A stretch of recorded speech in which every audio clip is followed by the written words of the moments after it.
Hey everybody, today we're going to be learning about section 5.17, which is about sustainable forestry.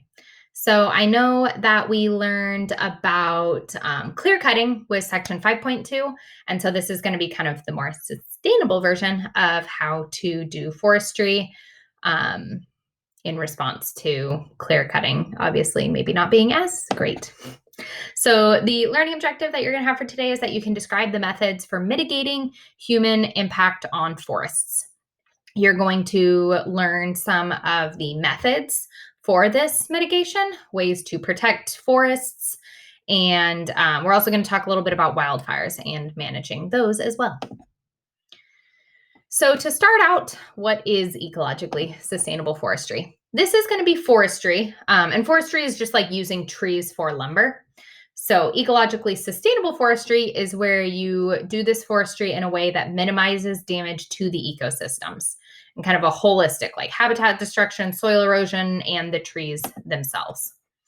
And the goal of this more sustainable forestry is that it maximizes the long term productivity of the land and preserves forests for future generations. And there's going to be a lot of different practices and strategies that we can do to have more sustainable practices. I'm going to go through kind of a whole list of them. And the first is going to be known as selective cutting, which is also called strip cutting.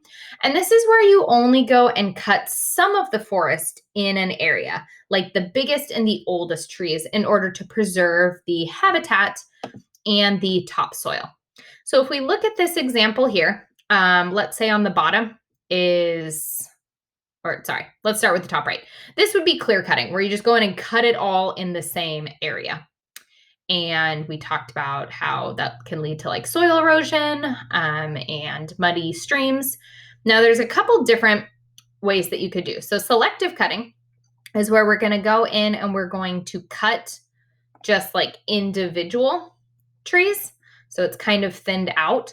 And then we also have strip cutting, which is going to be where you leave large areas of uncut and you just kind of cut like a strip. So, for example, on the bottom is uncut. Here would be a strip that was cut like 10 years ago. Then here's one that was recently cut. And then there's going to be uncut. So it's kind of still giving that forest like a chance to have kind of succession and have old growth and new stuff coming in. So, selective cutting, where you go and do individual ones, strip cutting, where you do like small strips but still leave a good amount of it uncut.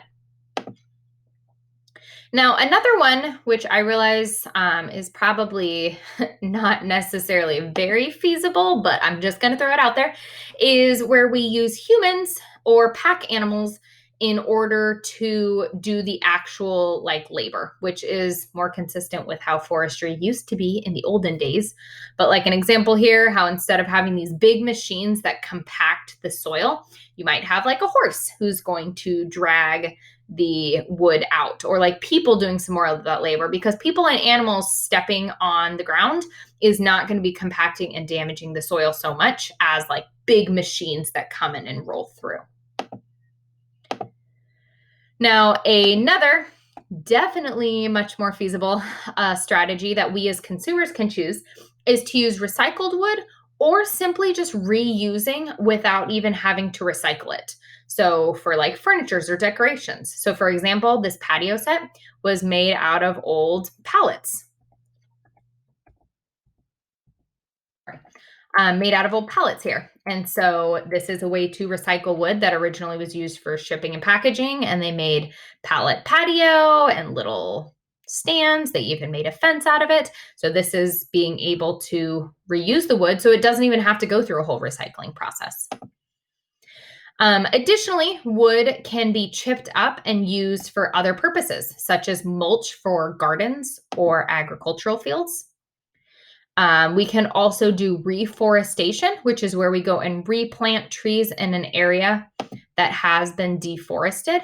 But here's going to be the ideal goal. Ideally, you're going in and replanting the same species that were logged. So you're not going to go in and plant a bunch of like cottonwoods where we had old growth firs. You're going to go in and replace it with the trees that were already there because that's going to be kind of helping the ecosystem get back to its natural state.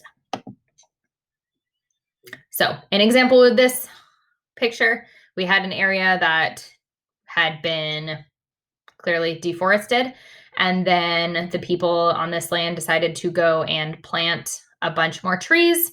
They have a wide variety to mimic the natural landscape, and now after just 20 years, you've already got a massive forest where deforestation had previously led to bare ground.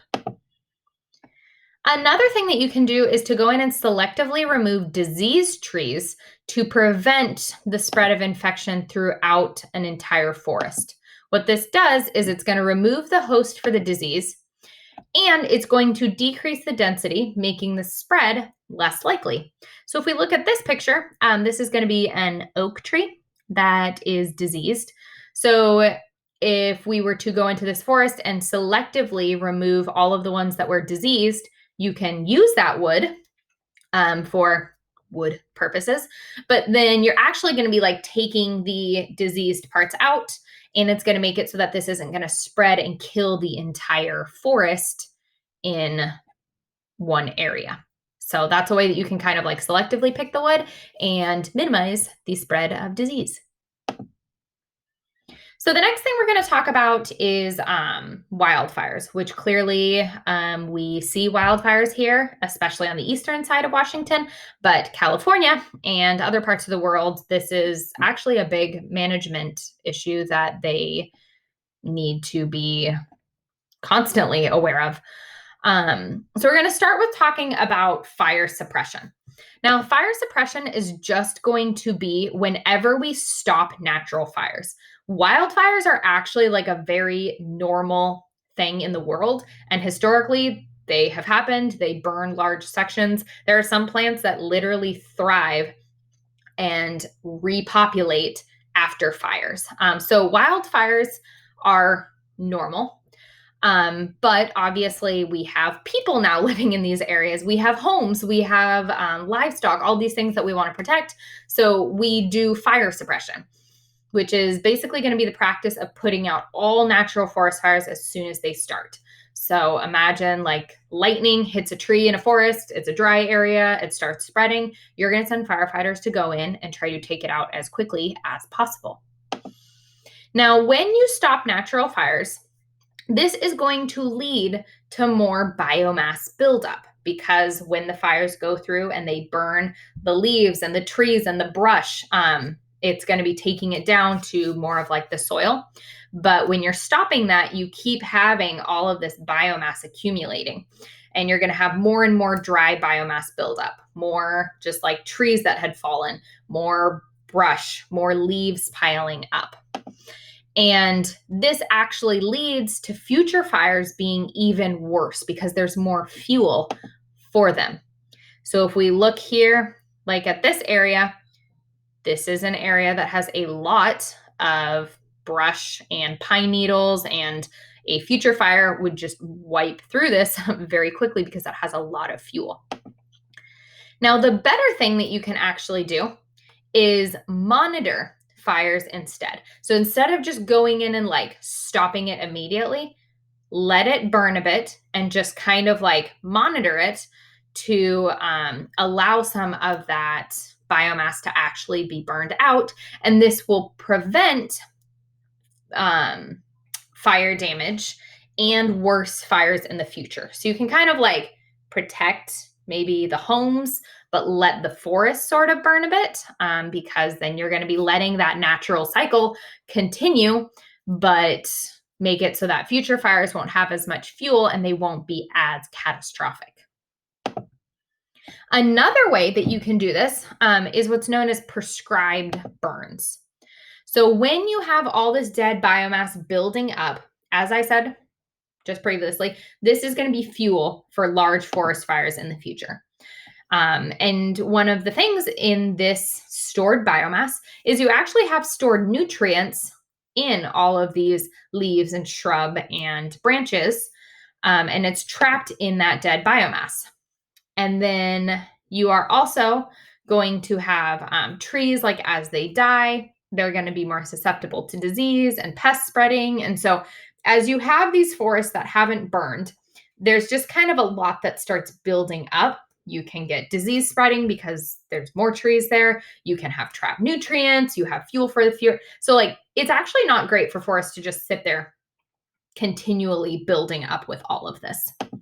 So one of the things that we can do outside of just monitoring natural fires is to do small controlled fires in order to burn some of that dead biomass to prevent more catastrophic fires in the future.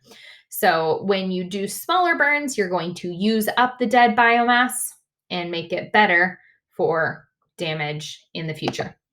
This is also going to, well, here's like a picture of it. So for example, you've got like wildland fire engineers. You've got people like kind of ready and waiting so that it doesn't get out of control. They've got a natural fire break with the stream here. They lit a fire and they're letting it just kind of burn. If you drive along the highway and you see areas that have like black, they've been burned, but they have very clear edges, that is where a prescribed burn happened. You usually like dig kind of a trench and you burn. It burns in the area, you kind of monitor it, and then it will just go out on its own. And then in the future, this will not be as dangerous of an area for future wildfires because there isn't tons of fuel for it.